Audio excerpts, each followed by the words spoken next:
वजन कम हो रहा है, लेकिन पेट की चर्बी वही की वही है। इसकी एक बड़ी वजह शायद आप रोज एक गलती कर रहे हैं।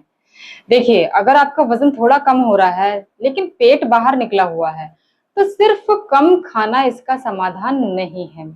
पेट की चर्बी बढ़ने में आपकी कुछ जो कुल कैलोरीज होती हैं, या फिर आप एक्स्ट्रा नहीं बल्कि कम गतिविधि करते हैं, आपको नींद की कमी है, या फिर स्ट्रेस लेते हैं, या फिर आप मीठा या प्रोसेस्ड फूड जो होता है उसको आप डेली कंज्यूम कर रहे हैं, तो ये होती है सबसे बड़ी गलती। ठीक है।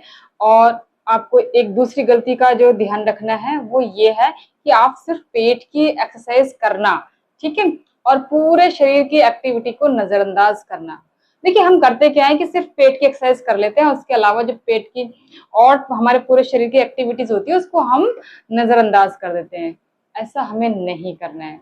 तो करना क्या है, हमें 20 से 30 मिनट तेज चाल से वॉक करनी है।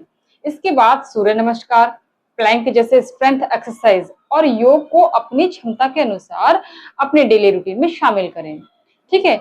और आपको डाइट में क्या ध्यान रखना है कि आप खाने में सब्जियां, दाल, साबुत अनाज और पर्याप्त प्रोटीन बनाकर रखें। ठीक है। मीठा पेय, जो ये सॉफ्ट ड्रिंक्स होती हैं, ठीक है, बार बार चाय, बिस्किट और बिना भूख के हम जो स्नैकिंग करते रहते हैं उसे आप बिल्कुल ही कम कर दीजिए। क्योंकि आयुर्वेद में दिनचर्या, उचित आहार, अग्नि और नियमित आपके व्यायाम पर जोर दिया जाता है। और किसी भी वजन घटाने वाली औषधि को आप बिना आयुर्वेद विशेषज्ञ के सलाह के बिना बिल्कुल भी ना लें। और हाँ, याद रखें कि सिर्फ पेट की चर्बी को अलग से कम नहीं किया जा सकता, पूरे शरीर का ही फैट कम होगा, तभी पेट भी धीरे धीरे कम होगा। Thank you.